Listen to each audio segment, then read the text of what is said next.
Hello everyone, कैसे हैं आप सभी लोग। आई होप आप सभी लोग अच्छे होंगे और अपनी तैयारी अच्छे से कर रहे होंगे। तो स्टडीज़ अपनी स्टार्ट करने से पहले मैंने प्रिपेयर कर रही थी मैं ब्लैक कॉफ़ी, क्योंकि उसके बिना तो स्टडीज़ मीन्स स्टार्ट करना इम्पॉसिबल ही है मेरे लिए। और आज ठंड बहुत ज़्यादा है, धूप बहुत ही कम शॉर्ट टाइम के लिए आई हुई थी, पर ठंड का मौसम है, फिर भी हम लोग सभी को पढ़ाई करना है। और बच्चे चले गए थे स्कूल और मैंने घर का सारा काम फिनिश कर लिया था। और हम लोग जैसा कि ट्रैवल करके आए हुए हैं गांव से, तो हमारे पास कपड़े बहुत ही ज़्यादा कपड़े धुल गए हैं, फिर उनको अरेंज करना। आज का वेदर देखिए कैसा है। तो ठंडी बहुत ही, देखिए एकदम पूरा कोहरा है, कहीं भी सन तो कहीं भी नहीं दिख रहा है। आज तो बहुत ही ज़्यादा मौसम ख़राब है, इतनी ठंडी पड़ रही है, पूरी गली में कोई नहीं दिख रहा। बस जो लोग काम वाले हैं।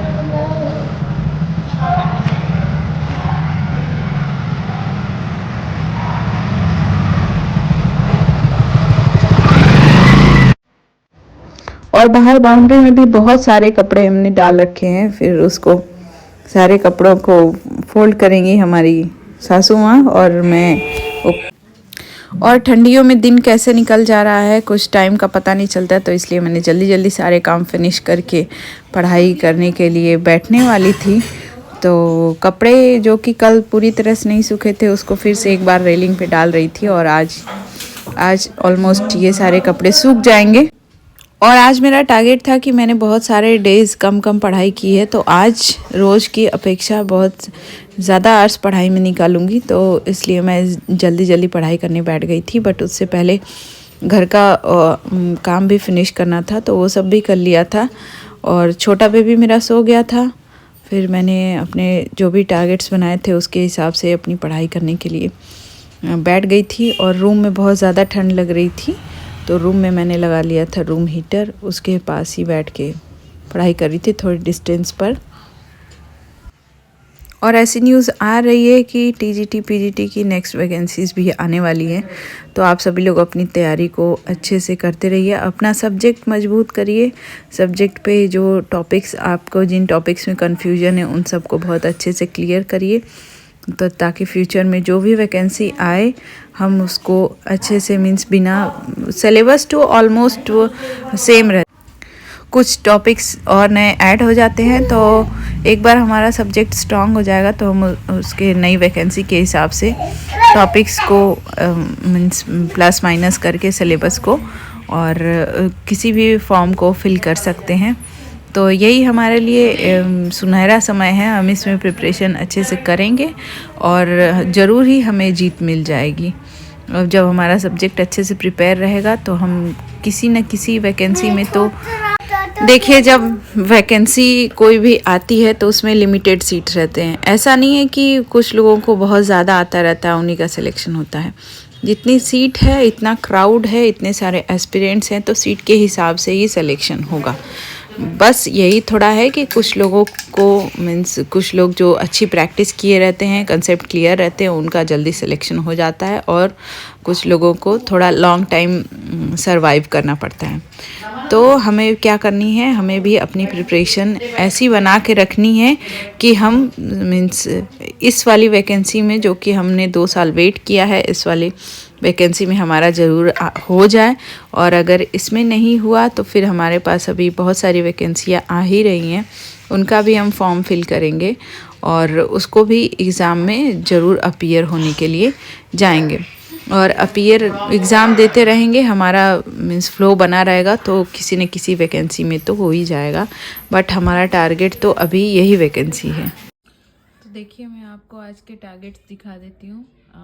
ये हम प्रिपरेशन कर रहे हैं यूपी टीजीटी 2022 एग्ज़ाम वाले की। तो आज के टारगेट्स हैं, फिजिकल ज्योग्राफी के हैं, सौरमंडल की उत्पत्ति और सौरमंडल में पृथ्वी की आकृति एवं गतियाँ, और पृथ्वी की गतियों के प्रकार और उनके प्रभाव, सूर्य ग्रहण एवं चंद्र ग्रहण, अक्षांश देशांतर एवं इनका निरूपण।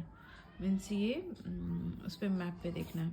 फिर उसके बाद पॉलिटिकल ज्योग्राफी में है सरकार के प्रकार, केंद्र एवं प्रांतों के संबंधों के आधार पर परिसंघात्मक प्रणाली, संघात्मक प्रणाली, एकात्मक प्रणाली और भारत की प्रणाली। तो ये सारे मेरे आज के टारगेट्स हैं। ये सारे टारगेट्स मुझे आज कंप्लीट करने हैं। तो अब मैं बैठ गई थी अपने टारगेट्स को कंप्लीट करने के लिए। अपने टारगेट्स में सबसे पहले मैंने ज्योग्राफी के टारगेट्स कंप्लीट किए थे और इसमें बहुत लंबा टाइम लग गया था क्योंकि ज्योग्राफी के टारगेट्स मैंने आज ज़्यादा रखे थे। मैं बता चुकी हूँ आप लोगों को कि मेरा टाइम मीन्स विलेज जाने की वजह से लॉस हो गया। स्टडी टाइम उसमें थोड़ा कम मिलता था मुझे और वहाँ पे इक्विपमेंट्स भी नहीं थे कि मैं कुछ शूट कर पाऊँ, या मीन्स रात को अगर बच्चे सो जाते तो मेरे पास स्टडी लैम्प भी नहीं था कि मैं पढ़ पाऊँ। तो इसलिए मैं रात को वहाँ पे बहुत मीन्स बच्चों के सोने के बाद अगर लाइट ऑन करती तो वो भी उठ जाते, तो इसलिए मेरा टाइमिंग बहुत कम हो गई थी। अब मैं उन सबको यहाँ पे कवर करूँगी अपने स्टडी स्लॉट्स को बढ़ा के। और अगर आप सभी लोग कंफ्यूज हैं दो एग्ज़ामों के बीच की टीजीटी और बीपीएससी में से हम किसकी प्रिपरेशन करें, तो देखिए हम हैं यूपी में, तो हम पहले प्रिपरेशन करेंगे मीन्स यूपी टीजीटी की। और मैं आपको ये भी बता दूं कि बीपीएससी टीआरई का जो सिलेबस है एसएसटी का, वो इससे मिलता जुलता ही है। तो बस उसमें अलग इतना है कि उसमें जीएस भी आता है, तो उसमें हमें जीएस को भी प्रिपेयर करना है। और बाकी हाँ, अगर आप इस टीजीटी की प्रिपरेशन कर रहे हैं, इसका सिलेबस कंप्लीट कर लेंगे तो आपको बस जीएस और प्रिपेयर करना पड़ेगा। तो इस तरह से आपके दोनों बीपीएससी वाले की और इस टीजीटी की दोनों की प्रिपरेशन साथ साथ हो जाएगी। तो आपके पास दोनों ऑप्शन है, आपको किसी को भी चूज़ कर सकते हैं। ऐसे कहते हैं ना, एक साधे सब सधे, सब साधे सब जाए। तो आप किसी एक एग्ज़ाम को ही फोकस करिए, दोनों में से बीपीएससी या टीजीटी को। मैं तो प्रेफर करूँगी आप यूपी टीजीटी को फोकस करिए, और एक को प्रिपेयर करेंगे तो दूसरे वाले में थोड़ा प्लस करना होगा। मीन्स बीपीएससी में थोड़ा बस जीएस और प्रिपेयर करके और हम उसको भी क्रैक कर सकते हैं। तो पहले मेरा तो मेन फोकस है यूपी टीजीटी का, तो मैं उसी को फोकस में रखी हुई हूँ। और अगर यूपी टीजीटी की डेट एक्सटेंड हुई तो मैं जीएस प्रिपेयर करके और बीपीएससी में भी अपीयर ज़रूर करूँगी। तो आप सभी लोग भी अपनी प्रिपरेशन अच्छे से करते रहिए और अपने स्टडी स्लॉट्स को अपने टारगेट्स के हिसाब से कंप्लीट करते रहिए। और एक दिन आएगा जब हमारी मेहनत सफल होगी और हम भी साथ में सेलिब्रेट करेंगे जब हमारे हाथ में कोई जॉब होगा। तो इसी तरह लगातार बने रहिए और अपने टारगेट्स को, छोटे छोटे टारगेट्स को कंप्लीट करिए। आपका सिलेबस जल्दी ही कंप्लीट हो जाएगा। तो चलिए मिलते हैं कल, तब तक के लिए बाय बाय, टेक केयर। अपने स्वास्थ्य का सभी लोग ध्यान रखिए। और अगर आपके घर में बच्चे हैं तो बच्चों को ज़रूर